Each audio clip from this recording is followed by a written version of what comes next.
እንግዲህ መጽሐፍ ቅዱስ የታድሶ ሞዴሎች አሉት። የታድሶ መጽሐፍ ነው።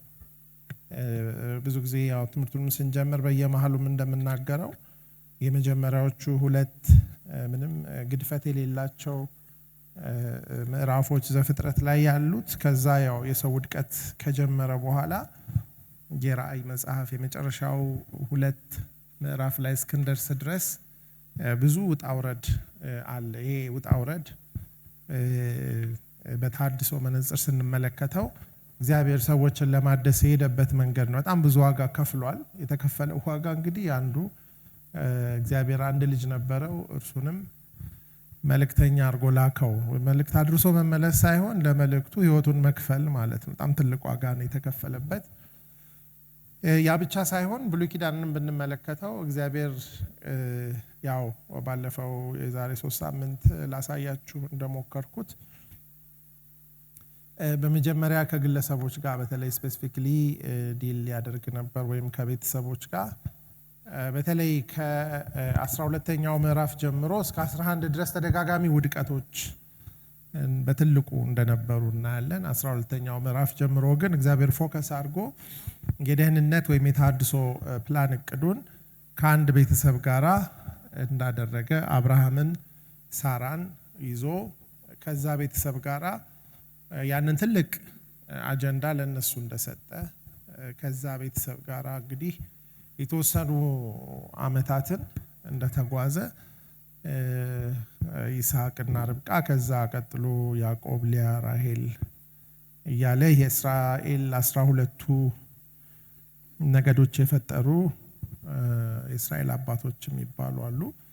እንግዲህ ከዛ በኋላ ግብጽ ውስጥ ገብተው እነዚህ ሰዎች ያው የሚመች ህይወት ውስጥ ነበር የገቡት። ግን በዛ ነገሩ በጣም የባርነት ማጥ ውስጥ ገብተው ፕራይመሪ አጀንዳ ሁሉ ጠፍቶባቸው በነበረ ሰዓት እንደገና እግዚአብሔር ሙሴን፣ አሮንን፣ ማርያምን በመጥራት ትልቅ የታድሶ እንቅስቃሴ እንደተነሳ ያ ደግሞ በኢያሱ መሪነት እግዚአብሔር የሰጣቸውን ተስፋ በመውረስ በተለይ ደግሞ እግዚአብሔር በተራራ ላይ ራሱ ወርዶ ለነሱ የሚሆን የህይወትን ቃል እንደሰጣቸው ያ ቃል ደግሞ ህይወታቸው እንደሆነ ከዛ ቃል ፈቀቅ እንዳይሉ ይልቃውን ቃሉን እንዲነጋገሩት፣ እንዲጽፉት፣ እንዲያነቡት መጀመሪያ ሪትን ወርድ ለሰው የተሰጠበት ጊዜ ነው። መቼም ሙሴና ኢያሱን ያየ ሰው ይሄ ተሐድሶ ይጠፋል ብሎ አያስብም። ግን it didn't take long 400 ዓመት እንደጠፉ የመሳፍንት በሚባል ዘመን ውስጥ እንደውም የመሳፍንትን መጽሐፍ መጨረሻ ላይ ያሉትን ሁለት ታሪኮች ስታነቡ ሰዎች እግዚአብሔር ይፈጥሩ ነበር አይደል? it's very interesting። የሞራል ውድቀታቸው በጣም አሰቃቂ የሞራል ውድቀት ነበር። ሲቪል ዋር ያስነሳ ቀውስ ነበር። ኦፍ ኮርስ የዛ ዘመን ፍጻሜና የዛ ዘመን በጣም ትልቁ ምልክት የሆነው የኤሊ ቤተሰብ ነው። ልጆቹም ኤሊም የነበሩበት ቀውስ ታቦት የተማረከበት ጊዜ ነበር። እንግዲህ ከዛ ውስጥ ደግሞ እግዚአብሔር እነ ሳሙኤልን እና አይደለ ሌሎች በጣም አስገራሚ የሆኑ ሰዎች እነ ሩት እንትን ብለው ግን ለእስራኤል በጣም ወርቃማ የሚባለው ዘመን የነ ዳዊት የነ ሰለሞን መቅደስ እንግዲህ እንደገና እነሱን አይቶ ደግሞ እንደገና ሌላ ቀውስ ይመጣል ብሎ ማሰብ አይቻልም። ግን ያው የነገስታቱም ዘመን ከመሳፍንቱ ብዙ አይሻልም፣ እንደውም የባሰ ነበር። ወዲያው ነው ሰለሞን ከሞተ በኋላ ብዙ ቀውስ ነበር።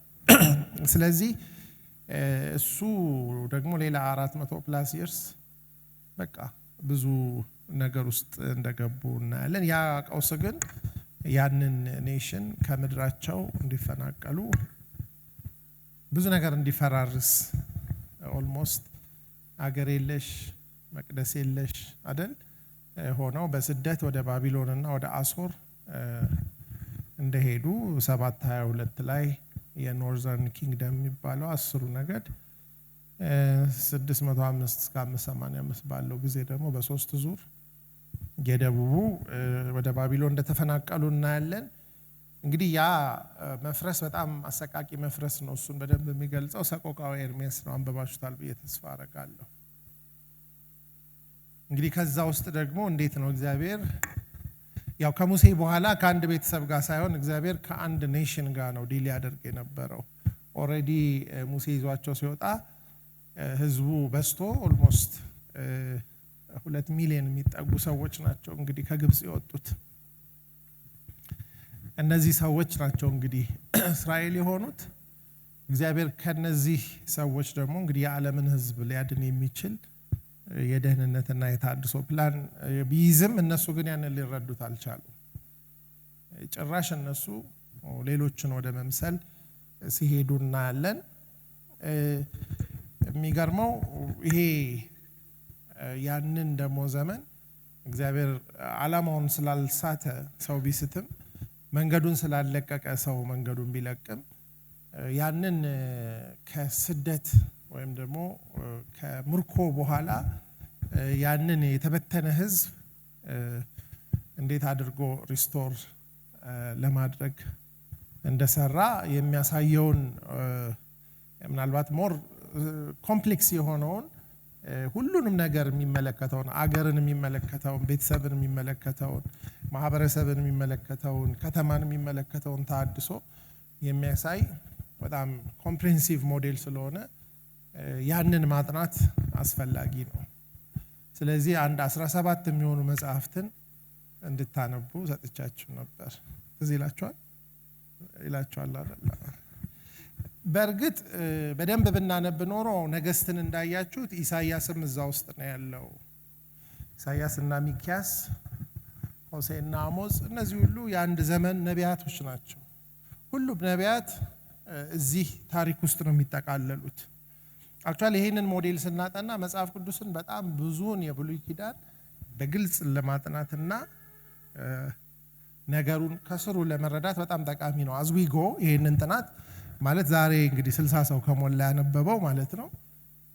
እነሱንም እያደረግን ለወራት የምናጠና በጣም ኢንተረስቲንግ የሆነ ነገር ነው።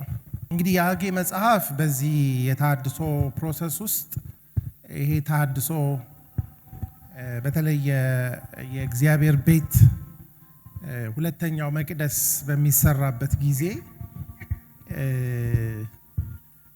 ባጋጠማቸው ብዙ ውጫዊና ውስጣዊ ቻሌንጆች ምክንያት የመቅደሱ ስራ ተጓጉሎ አቁመውት ነበረ። ያው እዝራን ላይ እንዳነበብነው ወይም እንዳነበባችሁት ምናልባት ከ2 እስከ 3 ሚሊዮን የሚጠጉ አይሁዳውያን በፋርስ ውስጥ እና በተለያየ ስፍራ ግብጽን ጨምሮ ተሰራጭተው በስደት ይኖሩ ነበርና የመመለሱ እድል ሲፈጠር 50,000 ሰው ብቻ ነው የተመለሰው። ያንን ጥሪ ተቀብሎ ብዙ ሰው አልተመለሰም። አንዳንድ የመጽሐፍ ቅዱስ አጥኚ አስተማሪዎች እንደሚናገሩት 70 ሰገል የሚባሉት ምናልባት በዛን ጊዜ እዛ ከቀሩት ይሆናሉ የሚባል አለ። ግን የተመለሱትም ሰዎች ይህንን ስራ ለመቀጠል በጣም ብዙ ተግዳሮት አጋጥሟቸው ነበረ እና እግዚአብሔር ነቢያቱን ሐጌንና ዘካርያስን ይሄ ስራ እንዳይተጓጎል እንዲቀጥል ሊያደፋፍራቸው ነው የላከው። ሐጌ በዚህ መልእክቱ ላይ አንድ በጣም ጠንካራ ሐሳብ ምናልባት ለኛም ዛሬ የሚጠቅም በምዕራፍ 1 ቁጥር 5 እና ቁጥር 7 ላይ በተደጋጋሚ ይናገራል። ምንድነው የሚለው? አንደኛው ቁጥር 5 ላይ አሁንም የሰራዊት ጌታ እግዚአብሔር እንዲህ ይላል፣ ልባችሁን በመንገዳችሁ ላይ አድርጉ እና ይሄንን ሐሳብ ቁጥር 7 ላይ የሰራዊት ጌታ እግዚአብሔር እንዲህ ይላል፣ ልባችሁን በመንገዳችሁ ላይ አድርጉ። እንግዲህ ይሄ በጣም ክሪቲካል የሆነ ነገር ነው። ሰው ልቡና መንገዱ ከተላለፈ ፍጻሜው ይበላሻል። አንዳንድ ጊዜ ልባችሁ ሌላ ቦታ ሆኖ የሆነ ቦታ ስትሄዱ ብዙ ነገር ያመልጣል አይደል? ልባችን ማረፍ ያለበት መንገዳችን ላይ ነው። እነዚህ ሰዎች ኦሬዲ ለዚህ ተሐድሶ ራሳቸውን ሰጥተው ተመልሰዋል፣ መተዋል፣ ተሰድበዋል፣ ብዙ ቤታቸውን ጥለው መተዋል፣ ብዙ ነገር አድርገዋል። ግን ልባቸው ከመንገዳቸው ፈቀቅ ብሏል። እንግዲህ የሰው ልጅ ከዘፍጥረት ጀምሮ ስንመለከት እግዚአብሔር የሰውን ልብ ይመዝናል ይላል። እግዚአብሔር ልብን ያያል ይላል። እግዚአብሔር ልብን ይፈትናል ይላል አይደለ? እግዚአብሔር ምርጫ እንኳን ሲያደርግ በፊት ላይ ተመስርቶ ሳይሆን በምን ላይ ነው? በልብ ላይ ተመስርቶ ነው። እና ስለ መንገድ የእግዚአብሔር ቃል ከዘፍጥረት ጀምሮ ይናገራል። እንደውም ከሰው ውድቀት ጋር በጣም ኢንተረስቲንግ የሆነ ሐሳብ እባቡን ሲረግመው አንተ ሰኮናውን ምን ታረጋለህ ይላል? ትቀጠቅጣለህ። ሰኮና ማለት እግር ማለት ነው። ሰይጣን ሁሉ ጊዜ ስራው የሰዎችን እግር ወይም ደግሞ መንገድ ምን ማድረግ ነው? ማጣመም ነው።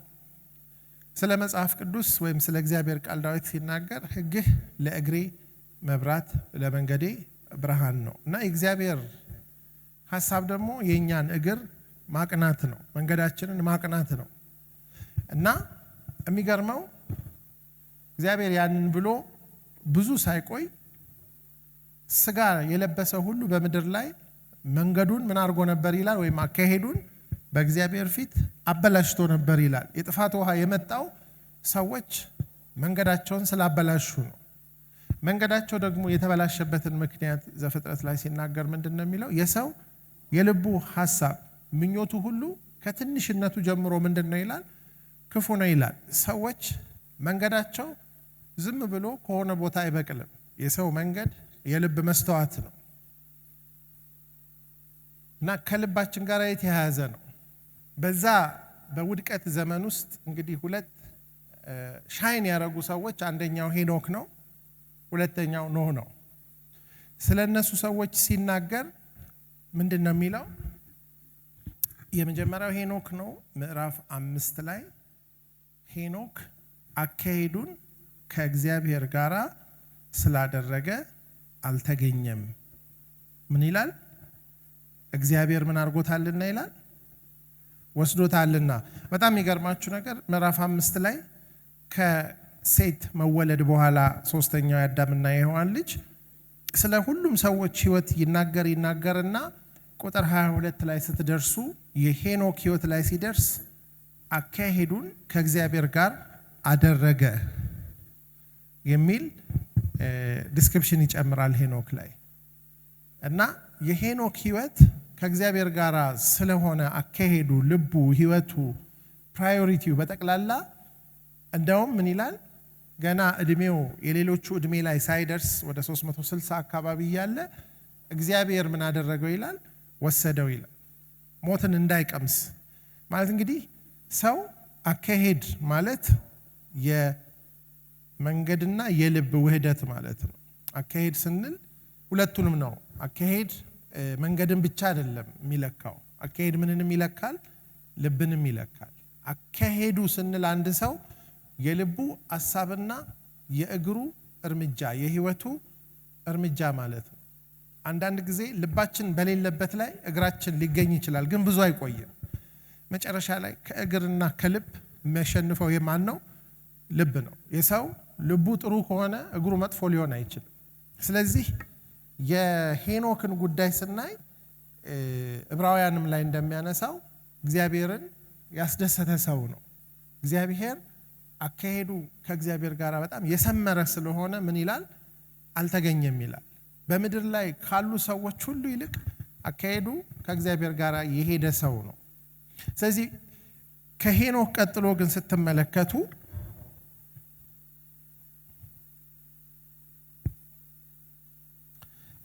ምዕራፍ 6 ቁጥር 11 እና 12ን ስትመለከቱ ምድርም በእግዚአብሔር ፊት ተበላሸች አይደለም የሚለው? ምድርም ግፍን ተሞላች፣ እግዚአብሔርም ምድርን አየ፣ እነሆም ተበላሸች። ስጋን የለበሰ ሁሉ በምድር ላይ ምን ይላል? መንገዱን አበላሽቶ ነበር ይላል። ቁጥር 5 ላይ ወደ ኋላ ሄድ ብላችሁ ስታዩት ደግሞ እግዚአብሔርም የሰው ክፋት በምድር ላይ እንደበዛ የልቡ ሐሳብ ምኞትም ሁሉ ጊዜ ፈጽሞ ክፉ እንደሆነ አየ ይላል። እና ሰው መንገዱን ያበላሸው ልቡን ስላበላሸ። አሁን እዚህ ጋር ቅድም ያነበብነው ክፍል ላይ ሐጌ ደጋግሞ የሚላቸው ነገር ልባችሁንና መንገዳችሁን አንድ አድርጉት። ሱነር ኦር ሌተር በልባችን ውስጥ ያለው ሐሳብ መንገዳችንን መውረሱ አይቀርም። ሰው ከልቡ ሐሳብ በላይ ረጅም መሄድ አይችልም። ግን እዚህ ክፍል ላይ ቁጥር 9 ላይ እዚሁ ምዕራፍ ላይ ስትመለከቱ የኖህ ትውልድ እንዲህ ነው ብሎ ኖህም በትውልዱ ጻድቅ ፍጹምም ሰው ነበር፣ ኖህ አካሄዱን ከእግዚአብሔር ጋር አደረገ ይላል። ስለዚህ ምን ይላል? ይሄ ኖህ አካሄዱን ምን አደረገ ይላል? ከእግዚአብሔር ጋር አደረገ። እና አንዳንድ ጊዜ ምድር ሁሉ በተበላሸበት ሰዓትም አካሄድን ከእግዚአብሔር ጋር ማድረግ ይቻላል ማለት ነው። እና የሚገርመው ነገር እግዚአብሔር ሙሉ የልቡን ፕላንና ሐሳብ ያካፈለው ለኖህ ብቻ ነው። ነገሮች ከመለወጣቸው እግዚአብሔር ትልቁን እርምጃ ከመውሰዱ በፊት ልቡ ከሱ ጋር አላይንድ ለሆነው ሰው ምን አደረገ ይላል? ምድር ሁሉ በፊቴ ምን አድርጋለች? ተበላሽታለች። ስጋ የለበሰ ሁሉ ተበላሽቷል። ስለዚህ ምድርን ላጠፋ ስለሆነ ተዘጋጅ ብሎ አክሽን እንዲወስድ ለኖህ ያካፍለዋል። እና እነዚህን ሁለት ሰዎች ስናይ አንዱን እግዚአብሔር ሲያተርፈው እናያለን፣ አንዱን ደግሞ ሲወስደው እናያለን። በዛ በጣም አስቸጋሪ በሆነ ዘመን እንዴት ነው እሱ ሄኖክ እግዚአብሔር ሊወስደው እስኪፈልግ ድረስ ከሞት ውጪ በሆነ መንገድ ወደ ራሱ እስኪሰበስበው ድረስ ትንሽ የይሁዳ መልእክት ላይ ሂንት ይሰጠናል። ሄኖክ ነብይ እንደነበረ የተናገረው ነገር በእግዚአብሔር ፓራሜትር ውስጥ የሚኖር ሰው እንደነበረ ስለ ኖህም ስንናገር ስናወራ ጌታ በተደጋጋሚ ምሳሌ ይሰጣል። ዕብራውያንም ላይ ጴጥሮስም ላይ እንደ ምሳሌ የሚወሰድ ሰው ነው። ስለ መንገድ ፈርዘር ከመሄዴ በፊት የሐዋርያት ሥራን ስናጠና ትዝ ካላችሁ ክርስትና የተባለው ሌተር ኦን ነው። ክርስቲያን የሚለውም ቃል አሁን እንደምንለው እኔ ክርስቲያን ነኝ እናንተ አይደላችሁም እንደምንለው የሽሚያ ስም አልነበረም፣ የስድብ ስም ነበር። ክርስቲያን የተባሉትም ደግሞ አንጾኪያ በሚባል ሀገር ለየት ያሉ ሰዎች በመሆናቸው ነው እንጂ ክርስቲያንን የምንባለው ብለው ስም ለራሳቸው አውጥተው አይደለም። ክርስቲያን ከመባላቸው በፊት ምንድን ነበር የሚባለው ስማቸው? ከተባሉም በኋላ የመንገዱ ሰዎች ነው የሚባሉት። መንገድ ነው የሚባለው። ፒፕል ኦፍ ዘ ዌይ ነው የሚባሉት። በዚህ መንገድ ላይ ያሉትን ይላል ጳውሎስ ያሳድድ ነበር ይላል። እና መንገድ ነው ክርስትና። ግን ምን የሚፈልግ መንገድ ነው? ልብ የሚፈልግ መንገድ ነው። ልብ ካላገኘ የማይኖር መንገድ ነው። በጣም ሲሪየስ መንገድ ነው። ሌሎች በሁለት ልብ የሚኖሩ መንገዶች አሉ። ኤልያስ ትዝ ካላችሁ ከበዓል ነቢያት ጋር ባደረገው ውርርድ ውስጥ ለሕዝቡ ባደረገው ንግግር ላይ በጣም ክሪቲካል የሆነ ስለ መንገድ የተናገረው ነገር አለ። እስከ መቼ በሁለት ሐሳብ ታነክሳላችሁ? ሰው በእግሩ አይደለም የሚያነክሰው በምኑ ነው ይላል? በሐሳብ ልብ።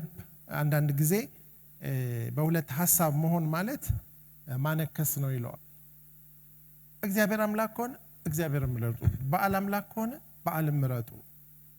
አሁን ምናልባት በጣም የብዙ ሰዎች ልብ የሚያነክስበት ዘመን ላይ ነው እየኖርን ያለ ነው። በሙሉ ልብ የምንኖረው ክርስትና ካልሆነ ተሐድሶን ማሰብ አስቸጋሪ ነው። ስለዚህ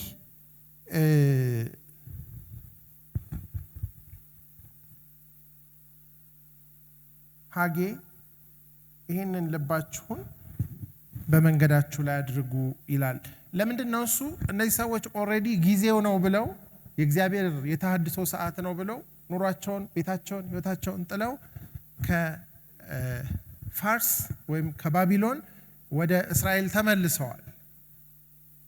ኮሚቴ ያደረጉ ሰዎች ናቸው። ግን በጣም ብዙ ቻሌንጅ ሲበዛባቸውና ውጣ ወረዳቸው ከፍ እያለ ሲመጣ ምን አሉ ይላል ይህ ህዝብ ዘመኑ አልደረሰም ብለው ነገሩን አይ በቃ ይሄ እንዲህ አስቸጋሪ የሆነ የእግዚአብሔር ነገር ጊዜው ባይሆን ነው ብለው ነገሩን ምን አድርገውታል? ቸልታ ውስጥ ገብተዋል። እግዚአብሔር ደግሞ ቻሌንጅ የሚያደርጋቸው እሺ ጊዜው ስላልሆነ የኔ ቤት ፈርሶ ይቀር፣ የእናንተን ቤትስ ለመስራት ጊዜው ነው ወይ? የመጣችሁት ለምንድን ነው?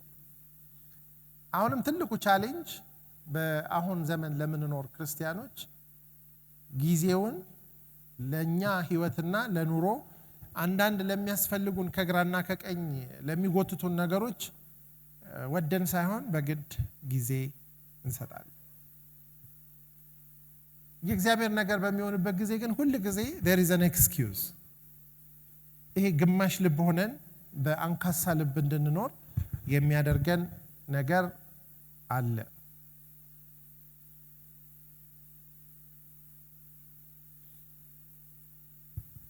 ስለዚህ ሐጌ ላይ ይሄንን ስራ መጨረስ ከፈለጋችሁ ፉሊ ኮሚት አድርጉ። እናንተ ልባችሁን ሙሉ ለሙሉ ስትሰጡ ቻሌንጆቹ መሸነፍ ይጀምራሉ። እንደውም እዚህ ጋር ሁለተኛው ክፍል ላይ ቁጥር 7 ላይ ያንን ካለ በኋላ ወደ ተራራ ውጡ፣ እንጨትን አምጡ፣ ቤትን ስሩ፣ እኔም በእርሱ ደስ ይለኛል እያለ ይቀጥላል። ይሄ የሚሆነው በፋርስ ንጉስ ትእዛዝ ነው። አንዱ እንዲያቆሙ የተደረጉት እሱ ሳይቀየር ነው። ንጉሱ ኦሬዲ አቁሙ ብሏቸዋል። በዙሪያቸው ያሉ ሰዎች ይከሷቸዋል። በጣም ብዙ ቻሌንጅ አለባቸው። አክቹአሊ በሰበብ አይደለም ያቆሙት፣ በምክንያት ነው። እንግዲህ እንደምታውቁት ሰበብና ምክንያት በጣም የተለያዩ ነገሮች ናቸው። ሰበብ ማለት በሆነ በፈጠርነው ምክንያት አንድን ነገር ማድረግ ወይም አለማድረግ ነው። ምክንያት ማለት ግን ቬሪፋይድ በሚሆን ሌላም ሰው አይቶ በመምንበት ነገር ነው። እነዚህ ሰዎች ሰበብ ብቻ አይደለም ያላቸው፣ ምክንያትም አላቸው። ግን እግዚአብሔር የሚለው ምንድነው? ከሰበብና ከምክንያት በላይ ኮሚትመንት ይፈልጋል ነገሩ። በቂ ምክንያትም እያለን አንዳንድ ነገሮችን አጌንስት ዘ ሪዝን አጌንስት ዘ ኤክስኪውዝ ብቻ ሳይሆን አጌንስት ዘ ሪዝንም ማድረግ ይቻላል። ስለዚህ ምንድነው የሚላቸው? ወደ ተራራ ውጡና እንጨት አምጡ። እናንተ ሪጋርድለስ ኦፍ የፋርስ ንጉስ ከሰጠው ትእዛዝ ሪጋርድለስ ኦፍ ከአካባቢያቸው ያሉ ሰዎች ካስቀመጡባቸው ሬዚስታንስ ከኖ እስኪ ስሩትና እንደማይችል በጣም የሚገርመው ስራው ረጅም ዓመታት ተቋርጦ ነበር። የሐጌንና የዘካርያስን መልእክት ከተቀበሉ በኋላ ግን በ4 ዓመት ውስጥ ተጠናቆ በትልቅ ሴሌብሬሽን የእግዚአብሔር ቤት እንደተጠናቀቀ እናያለን።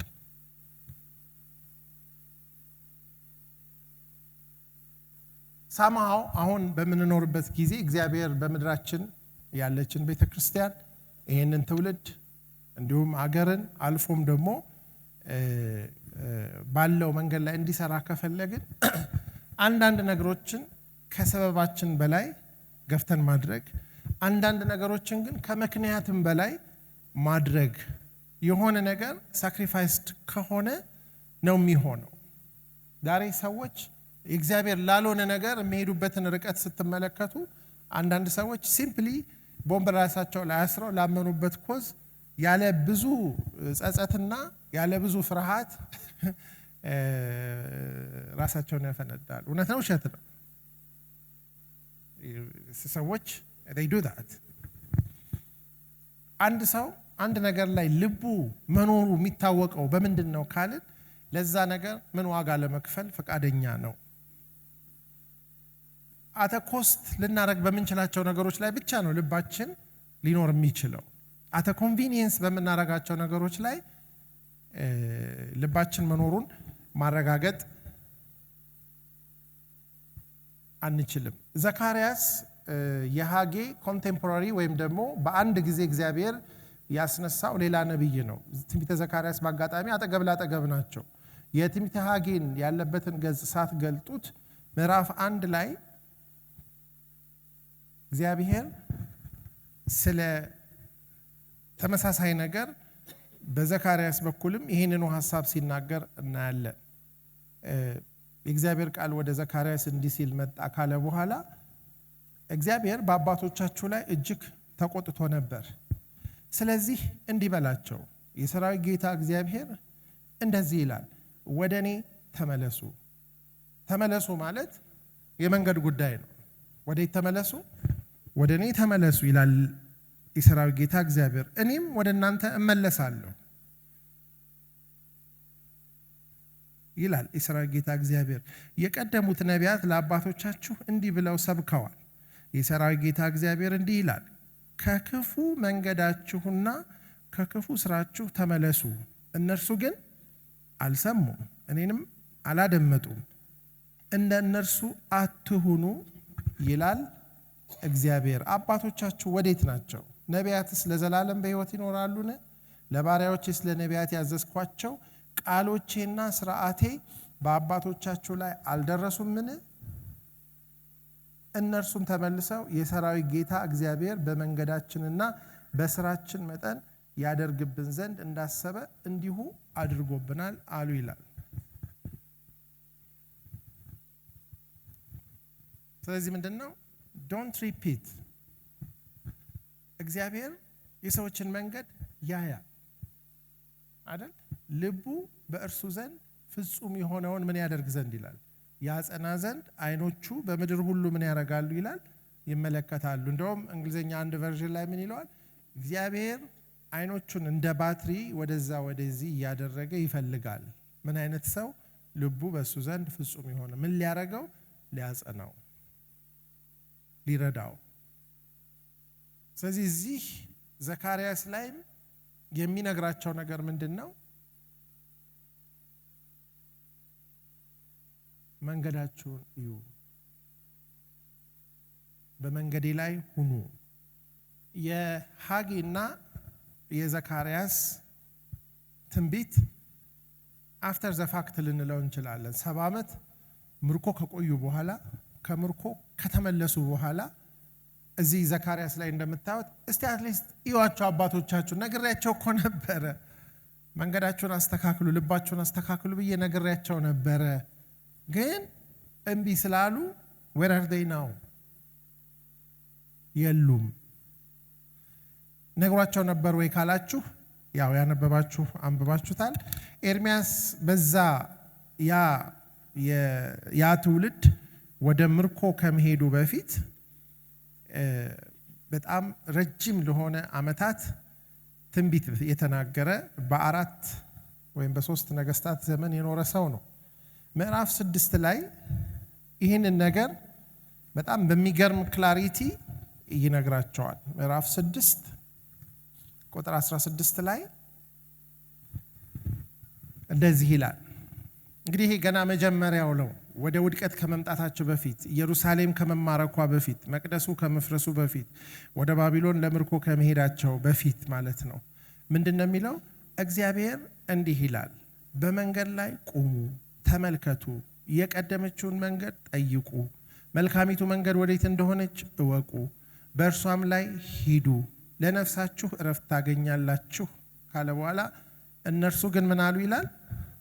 በሏ አንሄድባትም አሉ ይላል። ማለት እግዚአብሔር በጣም የሚገርማችሁ ነገር the greatest prophets የነበሩት the worst time ላይ ነው። ኤርሚያስ የዛ ዘመን ነብይ ነበር። ሕዝቅኤል የዛ ሙሉ መጽሐፉን ስታነቡ እነዚህን ነቢያት አንዴ ጉድጓዱ ሲጨምሯቸው፣ አንዴ በቃ አበሳቸውን ሲያሳዩቸው፣ እንደውም በተለይ የሕዝቅኤልን መጽሐፍ ስታነቡ እግዚአብሔር ሚስቱን ሁሉ ገሎበታል። ቢሰሙ ቢገባቸው ብሎ ምንድነው ያለው? በቃ ምንም ባላጠፋችሁ ማለት ነው። እሱ በቃ ሚስትህ ትሞታለች እና ለቅሶ ትቀመጣለህ፣ ይሄ ነው የሚመጣው፣ እንደዚህ ትሆናላችሁ፣ ምንድነው ይዬ ብሎ እንግዲህ እንደውም ለዓመት ያህል የሆነ የማይበላ እህል ቀላቅለው ይሄንን እየጋገርክ እንደውም በሰው አይነ ምድር ነው የምታበስለው ብሎ አረ እግዚአብሔር ወይ አትሊስት ማገዶ ይቀየርልኝ ብሎ በሌ ከብት አድርጌልሃለሁ። this is the prophet። እንግዲህ ምንድነው እግዚአብሔር ራሳቸውን እንዲያስተካክሉ መንገዳቸውን እንዲያርሙ እነዚህ ነቢያት ያላስኬዳቸው መንገድ የለም። ከነርሱ ጋራ እነ ዕንባቆም እነ ሶፎንያስ ሌሎቹም ያነበብናቸው ነቢያትን ጨምሮ በጣም ብዙ ሌሎች ስማቸው እዚህ ላይ ያልተጠቀሱ ነቢያቶች እግዚአብሔር በሰው ልጅ መንገድ ላይ ኢንተረስትድ ነው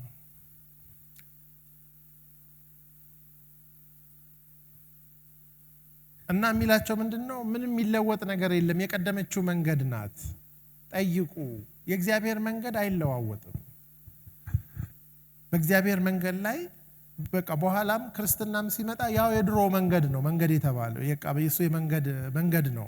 እንደውም ጌታ ምን አለ? መንገድ እውነትና ሕይወት እኔ ወደሚሄድበት ታውቃላችሁ ሲላቸው ደቀ መዛሙርቱ ምን አሉት? አናቅም ወዴት እንደምትሄድ። መንገድም እውነትም ሕይወትም እኔ ነኝ። እውነተኛ የሕይወት መንገድ ማለት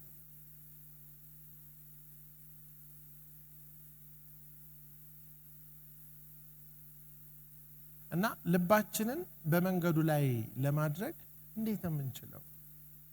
ልባችንን በመንገዱ ላይ እንዲሆን በምንድነው እሱ የሚሆነው? እዚህ ላይ እንግዲህ የሚያቀርበው ነገር ምንድነው? እሱ ቁሙ ካለ በኋላ ተመልከቱ፣ ጠይቁ፣ እወቁ። እነዚህ ነገሮች የመጠየቅ አይደለ የማወቅ ጉዳይ የልብ ጉዳይ።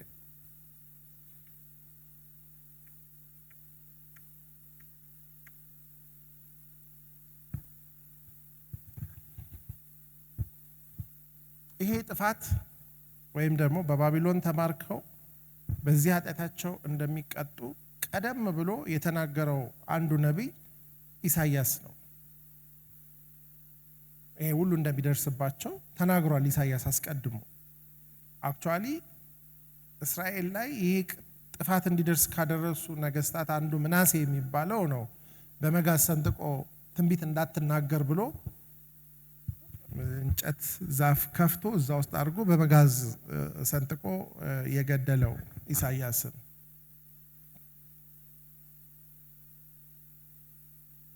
እና ኢሳይያስ በ55ኛው ምዕራፉ ላይ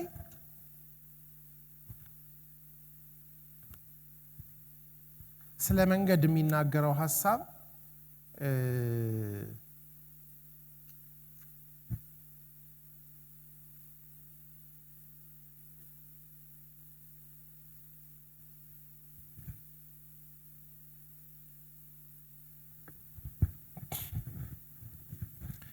ቁጥር 6 ላይ ምን ይላል? እግዚአብሔር በሚገኝበት ጊዜ ፈልጉት፣ ቀርቦም ሳለ ጥሩት። ክፉ ሰው መንገዱን በደለኛም ሐሳቡን ይተው፣ ወደ እግዚአብሔርም ይመለስ፣ እርሱም ይምረዋል፣ ይቅርታውም ብዙ ነውና ወደ አምላካችን ይመለስ ካለ በኋላ ሐሳቤ እንደ ሐሳባችሁ መንገዳችሁም እንደ መንገዴ አይደለም ይላል እግዚአብሔር። ሰማይ ከምድር ከፍ እንደሚል እንዲሁ መንገዴ ከመንገዳችሁ ሐሳቤም ከሐሳባችሁ ምን ያለ ነው ይላል? ከፍ ያለ ነው። አሁን የመራራቅ ብቻ ሳይሆን የከፍታ ልዩነትም አለ። የእግዚአብሔር ሐሳብ ከፍ ያለ ነው፣ የኛ ሐሳብ ምንድነው? ዝቅ ያለ ነው። ስለዚህ አሁን የኛና የእግዚአብሔር መንገድ አንድ እንዲሆን፣ አካሄዳችን ከእግዚአብሔር ጋር አንድ እንዲሆን ቁልፍ ያለው ሐሳባችን ከሐሳቡ ጋር መስማማት አለበት። ዳዊት ለምንድን ነው እሱ የነገስታት ስታንዳርድ ሆኖ በእግዚአብሔር መንገድ ላይ ሄደ የምንለው ካልን፣ ዳዊት በገዛ ዘመኑ ምን አገለገለ ይላል? የእግዚአብሔርን ምን ሐሳብ። ዳዊት የእግዚአብሔርን ሐሳብ ካፕቸር ስላረገ ነው። ኖህ የእግዚአብሔርን ሐሳብ ካፕቸር ስላረገ ነው።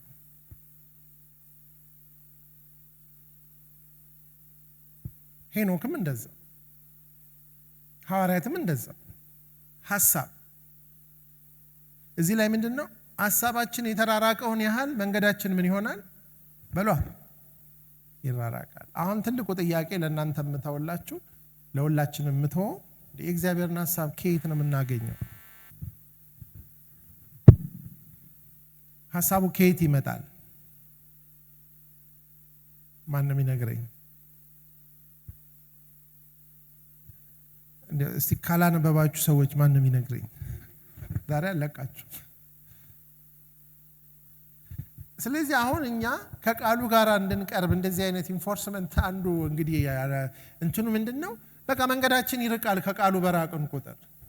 በጣም የሚገርማችሁ ነገር በአሁኑ ጊዜ በጣም ብዙ ሰዎች አንድ ጊዜ ሴንት ሉሲ እያለሁኝ የ10ቱን ትእዛዛት እንትን ጌታን ካገኛችሁ 40 ዓመት የሆነው 30 20 10 5 ብዬ 1 5 6 ሰዎች አስወጥቼ እስቲ 10ቱ ትእዛዛት የት ነው ያለው ስላቸው መጽሐፍ ቅዱስ ውስጥ ነው አሉኛው። እንግዲህ አንድ ሰው ነው ስለኛው። ከዛ ምንድናቸው ስል ብዙ ሰው አያውቅም። ልሞክር አሁን እዚህ ከዛ was embarrassing actually የተሻለ ያወቁት ወደ ታች እድሜ ያላቸው ትልልቆቹ ወደ 40 ዓመት የደረሱት ይጣፋል አስርቱ። ከዛ መጠናት አለበት ጠይቃለሁ ብዬ ብቻ ትልቅ እንትን ተነሳ። ሁሉም ሰው ኦልሞስት ቤቱ መለጠፍ መኪና ውስጥ ማድረግ ጀመረ። ከዛ ይሄን ነገር ለእናንተ ብቻ ሳይሆን ለልጆቻችሁ ማስተማር አለባችሁ ምን ተባበልን። ከ3 ወር ከ6 ወር በኋላ 10ቱ ትእዛዛት ዛሬ ይጠየቃል ስል ያው ሁሉም ሰው ሬዲ ነበር። ዛሬ ግን የምጠይቀው ልጆቻችሁን ነው ካላስተማራችኋቸው እና አንድ ልጅ ያለውን አይረሳኝም። እስቲ 10ቱን ትእዛዛት ንገረን ስለው የመጀመሪያው ዋናው ትእዛዝ ምንድነው ስለው እህትህን እንዳትመታት የሚል ነው አለ።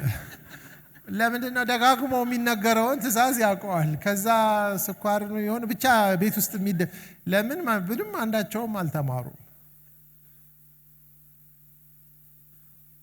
አሁን ምንድነው እሱ ሲሪየስሊ ከእግዚአብሔር ቃል ጋር ራሳችንን እንደገና ማምጣት አለብን። አንድ ጊዜ ማንበብ አይበቃም። you have to do it። አንድ ጊዜ መብላት አሁን መብላት እናቆማለን እንዴ? ምግብ አይደል? ነገ ደግሞ ቁርስ አለ ብላችሁ ይሰለቻችኋል እንዴ? እዚህ there is በቃ ዲፈረንት የተለያዩ መንገዶችን ተጠቅመን አንዴ በ3 ወር እናነባዋለን፣ አንዴ በቀስታ፣ አንዴ በዝግታ፣ አንዴ ለብቻ፣ አንዴ በጋራ። ይሄንን ነገር ህይወትህ ነው የሚለው እግዚአብሔር ቃል። በቀላሉ ልታዩ አትችልም። አሁን እዚህ ጋር መሰላችሁ ሐሳቤና ሐሳባችሁ በተራራቀ መጠን መንገዳችን ምን ይሆናል ነው የሚለው። ሐሳቡ ደግሞ ያለው የት ነው? ዳዊት ለምሳሌ ለምንድን ነው የእግዚአብሔርን ሐሳብ በዛ ኢንቴንሲቲ ማገልገል መቅረብ የቻለው? ስትሩ መዝሙር 119 ስታነቡ መልሱን ታገኙታላችሁ። ለእግዚአብሔር ቃል የዘመረው መዝሙር ነው። አክቹአሊ መዝሙረ ዳዊት ላይ ረጅሙ መዝሙር 119 ነው። እውነት ነው ውሸት ነው? በጣም እና የእግዚአብሔርን ቃል አንዴ ማር ይለዋል፣ አንዴ ማር ወለላ። ብዙ ምርኮ እንዳገኘ ሰው ከብርና ከወርቅ ይልቅ አስተማሩኝ ይልቅ ከሽማግሌዎች ይልቅ ከጠላቶች ይልቅ በጣም ብዙ ነገር ስለ ቃሉ ይናገራል። አሁን ምንድነው እሱ ጥያቄው? እግዚአብሔር ቃልን እንድንወድና ከቃሉ ጋራ በጣም የተቀራረበ ህይወት እንዲኖረን እንዴት እናድርግ?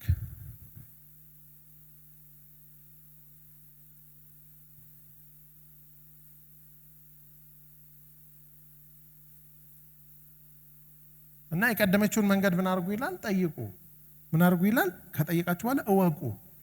ከዛ በኋላ ደግሞ ሂዱባት የሚል ሐሳብ አለ። አውቆ ለመዝናናት ሳይሆን ወይም አውቆ ለኢንተሌክቹዋል ኤክሰርሳይዝ ሳይሆን ለምንድን ነው ይላል? ለመሄድ ነው ይላል።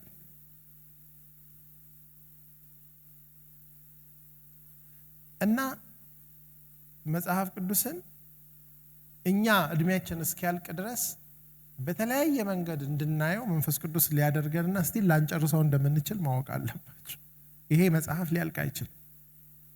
አሁን በዚህኛው የሪፎርሜሽን ሞዴል ብታዩት ከዛ ደግሞ አንዱ መጽሐፍ ብቻ ሌላ ነገር ይሆናል። ለሁሉም ሰው የሚሆን ብዙ አይነት ገጽታ ያለው ነገር ነው።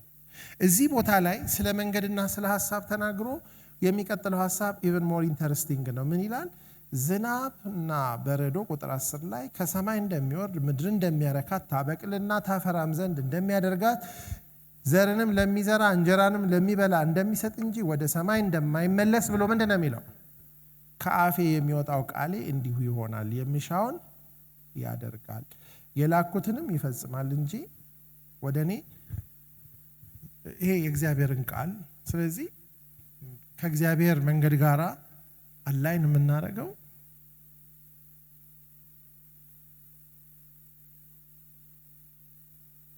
ትዝ ካላችሁ ጳውሎስ ሁለተኛ ጢሞቴዎስ ላይ በቅርቡ የኔ ህይወት ይሰዋል አይደለም የሚለው? በቅርቡ በቃ ጌታ እንትን ብሎኛል ይላል አይልም?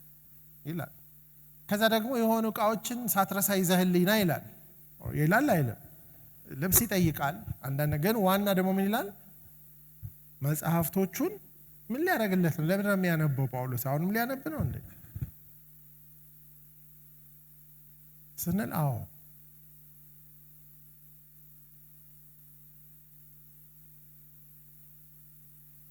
እና አሁን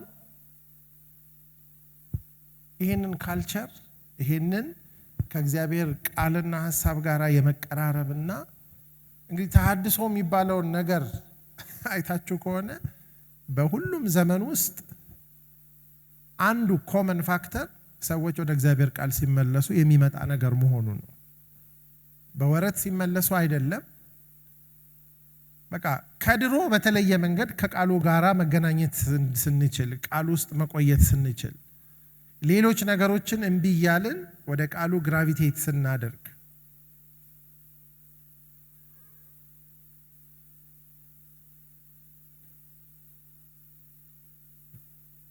እና እኛ በጣም እድለኛ ሰዎች ነን። ኦዲዮ መልክ አለ፣ በቪዲዮ መልክ እየተሰራ አለ፣ እንደዚህ በጽሁፍ አለ፣ በተለያየ በኤሌክትሮኒክ ፎርማት አለ፣ በወረቀት ፎርማት አለ። ምናልባት ይሄ የተነገራቸው ሰዎች በአንድ ከተማ ውስጥ አንድ መጽሐፍ ቅዱስ ስለሌላቸው ሰዎች ነው አይደል? ግድግዳ ላይ ጻፈው፣ ግንባር ላይ አድርገው፣ እጅ ላይ ሰራው፣ ከልጅ ጋር ተጫዋተው እኮ የሚባለው እንደዚህ አንዳንድ ባይብል ያለ መሰላችሁ እንዴ? እንደዚህ እኮ መኖር የቻለው በጣም በቅርብ ጊዜ ነው። ኢቭን ክርስቲያኖች የላቸው።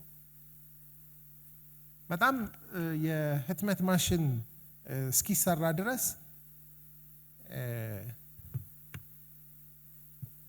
የሁለት ወር ወረፋ ይዛችሁ ነው ባይብል የምታደርጉት። ወረፋ ይዛችሁ ከዛ ደግሞ ለሩቅ ከተማ ሄዳችሁም ነው እና መጨረሻ ላይ ከነሱ እኩል አይደለም እኛ የምንዳኘው። በዛ ላይ በአንድ ከተማ ውስጥ ማንበብና መጻፍ የሚችል ሰው ስንት ሰው ያለ ይመስላችኋል? the heavenly man የሚል አንድ የቻይና መጽሐፍ አንብባችኋል? ያነበበ ሰው አንብቡት። እዛም መጽሐፍ ቅዱስ ባንድ በሆነበት በጣም ሲሪየስ የኮሙኒዝም ጊዜ ላይ ዩቲዩብም ላይ አለ ኦዲዮ ቡክ ወይም ደግሞ ፒዲኤፍ ልታገኙ ትችላላችሁ። እና ድነው መጽሐፍ ቅዱስ የላቸውም። ስለዚህ ማንበብ የሚችለው እሱ ብቻ ስለሆነ ሌላ ከተማ ተልኮ ያጠናል። ሲያጠና ግን ለራሱ ብቻ አይደለም ያነበው። በጣም የገርማችሁ ነገር ሰዎች ኮሚትድ ሲሆኑ እግዚአብሔር እንዴት እንደሚረዳ ነው። ሙሉ ማቴዎስን አንብቦ በቃሉ ይይዘዋል። he is the bible ማለት ነው። ሄዶ እዛ እሱ በቃሉ ይልላቸው ድገም ይባላል። ከዛ ደግሞ ሲጨርስ ሄዶ ደግሞ ሌላ አጥንቶ በቃሉ ይዞ ይመጣል።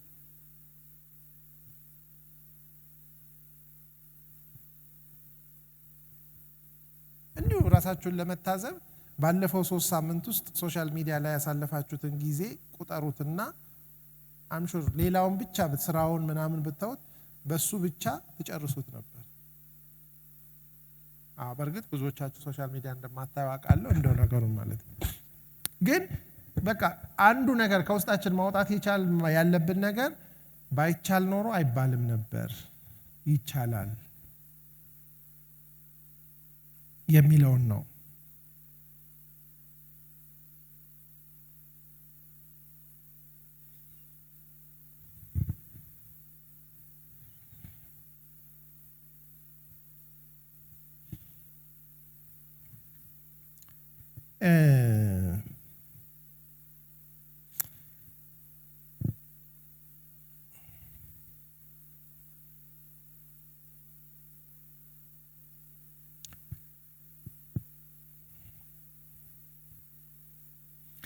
ባለፈው ሰሞን ነህምያን ስናጠና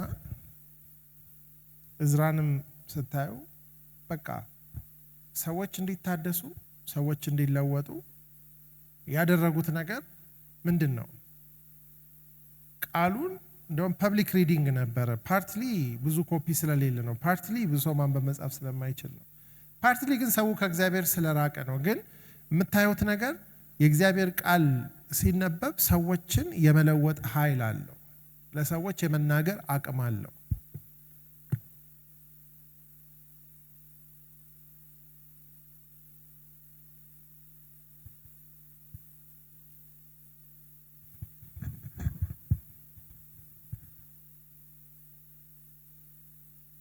ተሐድሶ በሌለበት ዘመንና ደግሞ ዘመን በሚበላሽበት ጊዜ እግዚአብሔር ለሕዝቅኤል ሚሏል መተው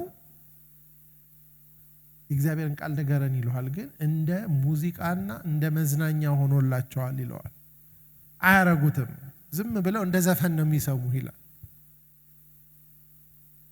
አሁን አንዱ ትልቁ ጥያቄ ምንድነው? እሱ ምን ያህል ሲሪየስ ነን በእግዚአብሔር ቃል ላይ?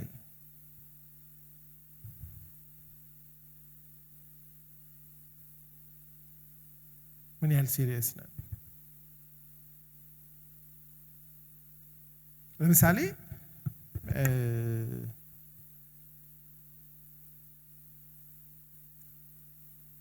ስብከት፣ ትምህርት የመሳሰሉት ነገሮች ይሄንን ቃል እንድንረዳ የተወሰነ አስተዋጽኦ ያደርጋሉ። ግን የእኛን ማንበብና እኛ እዚህ ውስጥ መቆየታችንን ሊተኩ አይችሉም።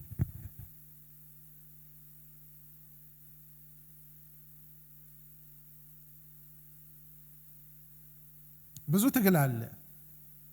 አሁን አንዳንድ ሰው ያ እንደዚህ አንተ ባወጣው ፕሮግራም አላነበብንም ማለት እኛ እግዚአብሔርን ቃል አላነበብንም ማለት ነው እንዴ? በ3 ወር ስላላነበብን እኛ ምን ይሄን ያህል ምንድነው? 3 ወር ተነበበ አልተነበበ ምን ለውጥ ምንም አመጣ ይሆናል። ግን ብዙ ሰው ክትፎ በተጋብዙት እኔ ክትፎ ስላልበላው ሰውነቴ ከሳል አይልም። በጣም ደስ ብሎት ነው የሚጋበዘው አይደል? ነው እኮ ብዙ የሆነ ደህና ነገር ጥሬ ስጋ ብሉ ወይም የሆነ ቦታን ለምግብ እንኳን ያለንን ደስታ ያህል ኤክሳይትድ መሆን አስፈላጊ ነው።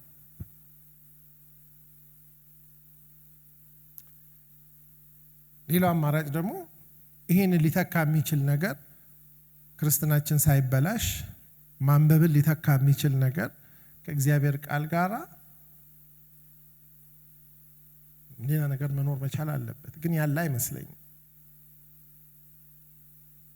እኔ አሁን በአሁኑ ዙር ሳነብ እንደገና ምንም እንደማላውቀውና ብዙ ነገሮች በተለይ አንዳንዶቹን መጽሐፎች ካነበብኳቸው ቆየት ብዬ ነበርና አንብቤያቸው ማቁሉ አልመሰለኝም። አንዳንዱን ነገር አንዱ የኛ የመርሳት ተፈጥሮ ነው። ሁለተኛው ደግሞ የእግዚአብሔር ቃል አዲስነት ነው። ለምሳሌ ዜናን መዋዕልን ሳነብ በፊት ይሄ ትውልድ ምናምን የሚለውን ዝም ብዬ ዘለው ነበር።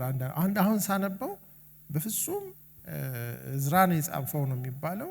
የሄደበት መንገድ ኢቭን አንደኛ ነገስትና ሁለተኛ ነገስትና አንደኛ ዜናና ሁለተኛ ዜና የተጻፈበት ሪዝኑ የተመረጡት ታሪኮችም የተቀመጠበት ኢንፋሲስም በጣም የተለያየ ነው። በፍጹም ድግግሞሽ አይደለም። ኦፍኮርስ የተጻፈበትም ዘመን የ70 ዓመት ጋፕ አለው። አንዱን ኤርሚያስ ነገስት የሚለውን ለምን ወደ ውድቀት እንደገቡ ፕሮግሬሲቭሊ ዲክላይን ሲያደርጉ የሚያሳይ ነው። አንዱ ደግሞ 70 ዓመት በኋላ ማንነታቸው ጠፍቶባቸው ለተሐድሶ ዕዝራ ሲመጣ ከአዳም ነው የጀመረው። ትዝ ካላችሁ የተመረጡት ታሪኮች በአብዛኛው በጥፋት ዘመን የነበሩ ተሐድሶዎችን ሃይላይት እያደረገ እግዚአብሔር ዛሬ የሚያድሳል የሚለውን ለማሳየት የነ ሕዝቅያስን የነ ዮሲያስን የነ ዮሳፍጥን ላይ የእስራኤል የሰሜኑን ነገር አንድ ምዕራፍ ካልሆነ በስተቀር እዛ ላይ አታገኙትም። ነገስት ላይ ግን ሁለቱም እንዴት እንደወደቁ መቼ እንደወደቁ ኤርሚያስ በትክክል ያስቀመጠበት ቦታ ነው። እንግዲህ ኦፍ ኮርስ ኤርሚያስን የጻፈው አይልም፣ ግን ከብዙ ነገሮች አንዱ የሚባለው ነገስትን ኤርሚያስ ነው፣ ያኛውን ዕዝራ ነው። ስለዚህ እነዚህ ነገሮች ስንመለከት ሺህ ጊዜ ብናነብም የኦልድ ቴስታመንት እንደው ኤክስፐርት ብንባልም ፒኤችዲያችንን የሰራነው በብሉይ ኪዳን ቢሆንም ስቲል የእግዚአብሔርን ቃል አዲስነት ሊቀይረው ግን አይችልም። ምክንያቱም ይሄ መጽሐፍ የሚናገር መጽሐፍ ነው። መማር ብቻ እኮ አይደለም፣ አሁን ላለንበትም ሁኔታ የመናገር አቅም አለው፣ የመለወጥ አቅም አለው። አሁን የምናነበው እኮ መረጃ ለመሰብሰብ አይደለም፣ እያነበብን ይለውጠናል፣ እያነበብን ቻሌንጅ ያደርገናል።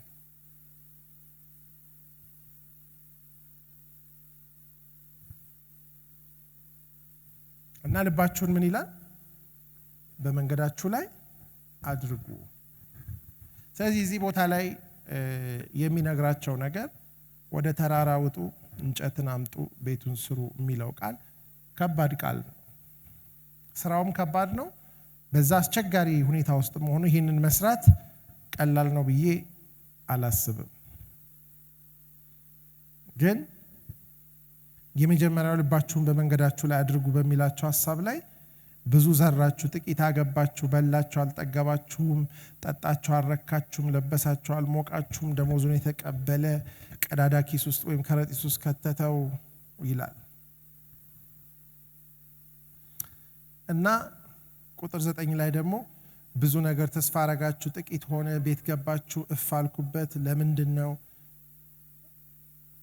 ይላል። እናንተ ሁሉ ወደ የቤታችሁ እየሮጣችሁ የኔ ቤት ፈርሶ ስለተቀመጠ ነው። ስለዚህ ሰማያት በላያችሁ ጠልን ከልክለዋል፣ ምድሪቱም ፍሬን ከልክላለች።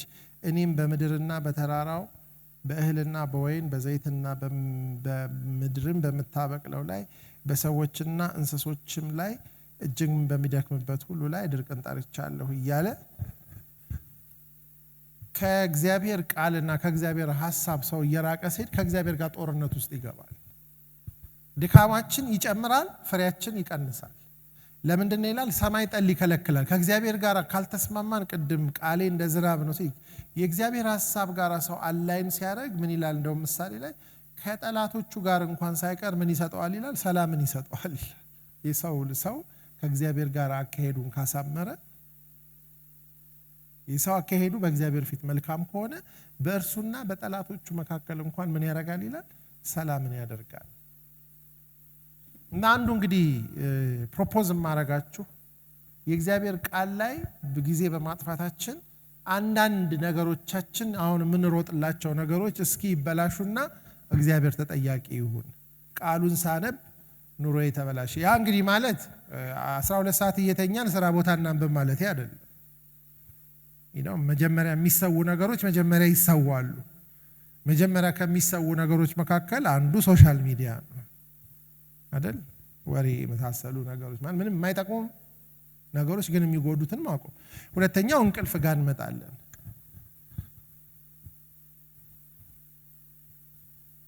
ጠቃሚ ሆኑ ግን ሊቀነሱ የሚችሉ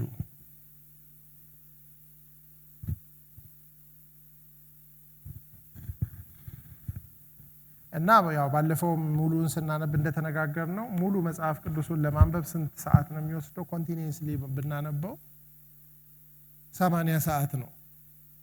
80 ሰዓት ማለት እንደ ቁጭ ብለን ሳናቆም ብናነበው ነው፣ እንደ ኦዲዮ ቡክ ብናነበው። ግን 80 ሰዓት አንብቦ አይደለም የተባለው። ስለዚህ አሁን እኛ የወሰድናት ክፍል ምናልባት ኮንቲኒዩስሊ ቢነበብ ግማሹን አይሆንም የተባለው 17 መጽሐፍ ነው ከ66። እሺ 30 ሰዓት እንበል። በቀን 3 ሰዓት ያነበበ ሰው ስንት ቀን ነው የሚፈልገው? በሉ ባካፈሉ ጠፋ 10። በቀን 2 ሰዓት ያነበበ 20 ቀን ነው፣ 15 ቀን። 15 ቀን ያው ስንት ሳምንት ነው? በቀን 2 ሰዓት ብታነቡ ኖሮ ትጨርሱት ነበር ማለት። ያው እንግዲህ ምንድነው እሱ ሙሉን የሆነ ቀን መጨረስ የሚባል ነገር የለም። አንድ ኩንታል ጤፍ ተገዝቶ 1 ወር ነው የሚበላው አይደል? የእግዚአብሔርንም ቃል ከፋፍለን ካነበብ ነው ይካምቢ በጣም ቢዚ የተባለ ሰው በ3 ሳምንት አሁን የሰጠነውን ክፍል መጨረስ ይችላል።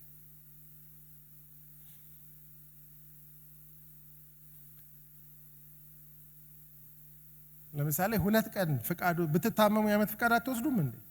በሏ ልጅ ቢታመም አይወሰድም? በቃ 2 ቀን ፍቃድ የወሰደ ሰው ቁጭ ብሎ ጨርሷል አይጨርሰው? ሲሪየስሊ አሁን ለምሳሌ ደሞዛችሁ እጥፍ ያድጋል ይሄንን አንብባችሁ ብትመጡ ተብሎ የመስሪያ ቤት እንትን ቢሆን አታነቡም እንዴ? አረ በአንድ ሳምንት ይሁንልን ልንል እንችላለን። ለምን 2 ሳምንት ይቆያል ይሄ ነገር?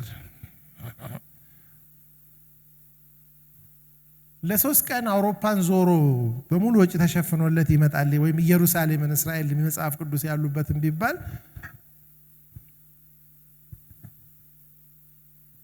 ዛሬ ብነገር መቼ ነው አርብ የጨረሰ አርብ ይሄዳል ቢባል መጀመሪያ የጨረሱ 3 ሰዎች ናቸው የሚሄዱት ቢባል ይጨርሳል።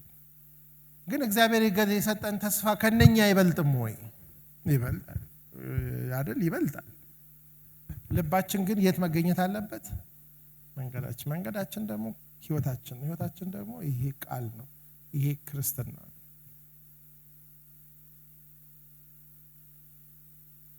እና አንዱ በጣም ጊቭ አፕ ማድረግ ያለብን ወይም ተስፋ መቁረጥ ያለብን ነገር ምንድነው? የእግዚአብሔር ቃል ውስጥ ሳንገባ ታድሶ ይመጣል ብሎ ተስፋ ማድረግ አይቻል። is no other way። ሁሉም ነገር እዚህ ውስጥ የተመሰረተ ነው።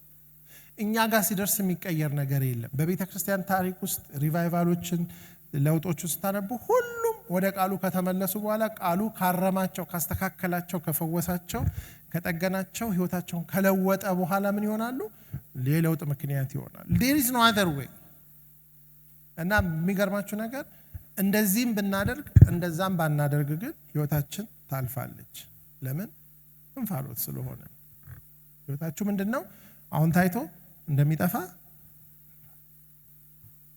ምናልባት መጨረሻ ላይ ያዕቆብ ምን ይላል? ምዕራፍ 1 ላይ በእውነት ቃል አስቦ ወለደን። የወለደን በምንድነው? በቃሉ። ቃሉን አምነን የተወለድነው ዳግም።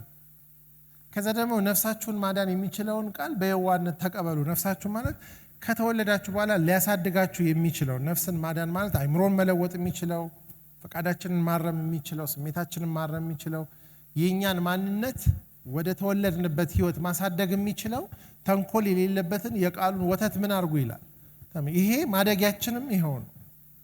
እና ይሄንን ቃል ደግሞ ተመልክቶ የሚጸናበት የሚያደርግ እንጂ የሚረሳ ያልሆነው የተፈጥሮ ፊቱን በመስተዋት እንደሚያይ ያልሆነው ሰው በስራው ሁሉ ምን ይላል? የተባረከ ይሆናል። መባረክም ያለው በቃሉ ነው፣ ማደግም መወለድም። እኔ ሳስበው ሳማሃው ተጨማሪ ነገር መስሎናል። ወይም ሳማሃው የፓስተሮች የወንጌላውያን የሆኑ ሰዎች ትምህርት ቤቱን ገብቶ የመማር እኛ መስል ግን ይሄ ቃል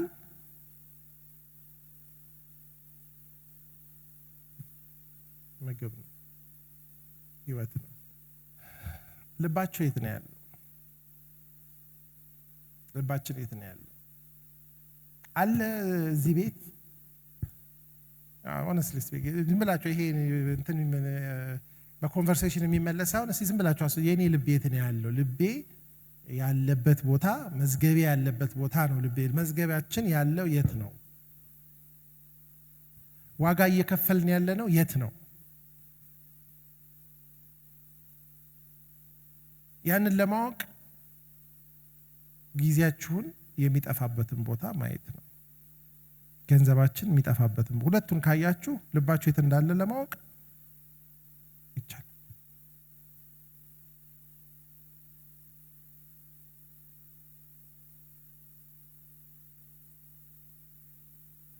ስለዚህ ወደ ቀደመው በቃ ምንም የሚለወጥ ነገር የለም። ያቺኑ መንገዷን ምን አርጓት ይላል? ጠይቋት፣ እወቋት፣ ሂዱባትና ለነፍሳችሁ ምን ታገኛላችሁ ይላል? እረፍትን ታገኛላችሁ። እና በጣም የሚገርም አንድ ቃል ላንብብላችሁና እንጸልያለን። ሉቃስ 3 ላይ ቁጥር 1 እና ቁጥር 2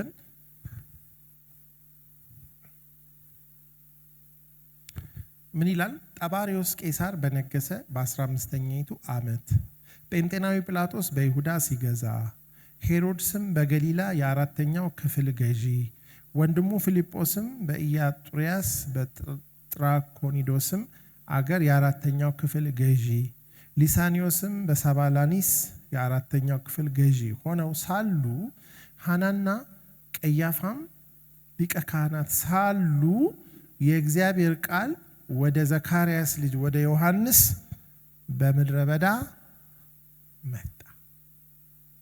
ማለት እነዚህ ሰዎች ሁሉ ስታዩቸው በጊዜ የነበሩ በፖለቲካም በአገዛዝም በፓወርም በሃይማኖትም አንቱ የተባሉት ሰው ቢሆን የሚልከው እነሱ ጋር ነበር። ግን የእግዚአብሔር ቃል የት መጣ ይላል? ወደ ዮሐንስ። የት ነው የመጣለት ይላል? በምድረ በዳ። ዮሐንስ በምድረ በዳ የአንበጣና የበረሃ ማር እየበላ ጠፍር ታጥቆ ያን ሁሉ 30 ዓመት ምን እያደረገ ነበረ? እግዚአብሔርን እየፈለገ ነበር። ይሄ ቃል መጣ ይላል። ይሄ የመጣለት ቃል ደግሞ በነቢዩ በኢሳይያስ የተጻፈው ቃል ነው። የጌታን መንገድ አዘጋጁ፣ ጥርጊያውን አቅኑ እያለ በምድረ በዳ የሚጮህ ሰው ድምፅ፣ አዘቅቱ ሁሉ ይምላ፣ ተራራውና ኮረብታው ዝቅ ይበል፣ ጠማማው የቀና መንገድ ይሁን፣ ሻካራው መንገድ ትክክል ይሁን፣ ስጋም የለበሰ ሁሉ የእግዚአብሔርን ማዳን ይይ ተብሎ እንደተጻፈ ይህንን እየሰበከ ለንስሐ ጥምቀት ወደ ዮርዳኖስ ዙሪያ ወዳለችው ማለት እሱ ጋር የመጣው የእግዚአብሔር ቃል ነው። ይሄ ቃል ደግሞ የተጻፈው ቃል ነው። ግን ይሄ ቃል ለምን ወደ ምድረ በዳ መሄድ ፈለገ ካላችሁ ልቡን በመንገዱ ላይ ያደረገ በዛን ጊዜ ነገስታቱ አይደሉም፣ ሊቀ ካህናቱ አይደሉም፣ ማነው? ዮሐንስ ነው። ህይወቱን ሲንግል ሃርትሊ ማለት በቃ ምንም ሌላ አማራጭ የሌለው ሰው ማነህ ሲባል በምድረ በዳ የሚጮህ ድምጽ ነኝ ያለ ሰው፣ ለዚህ ቃል ለመሞት ሬዲ የሆነ ሰው። ዛሬ ቢመጣ ይሄ ቃል እኛ ጋር ይመጣል ወይ? እኛ ቃሉ ጋር ከሌለን እሱ እኛ ጋር እንዴት ይመጣል? አሁን የእግዚአብሔር ቃል ወደ ዮሐንስ መጣ የሚለው ቃል ዮሐንስ ከእግዚአብሔር ቃል ጋር ስላለ ነው።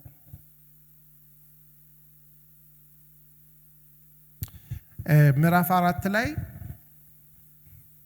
ቁጥር 14 ላይ ስለ ጌታ ደግሞ ሲናገር ስለ ኢየሱስ ክርስቶስ ኢየሱስም በመንፈስ ኃይል ወደ ገሊላ ተመለሰ፣ ስለ እርሱም በዙሪያው ባለችው አገር ሁሉ ዝና ወጣ፣ እርሱም በምኩራባቸው ያስተምር፣ ሁሉም ያመሰግኑት ነበር ብሎ ወደ አደገበቱ ወደ ናዝሬት መጣ። እንደ ልማዱም በሰንበት ቀን ምኩራብ ገባ፣ ሊያነብም ተነሳ። የነቢዩንም የኢሳይያስን መጽሐፍ ሰጡት።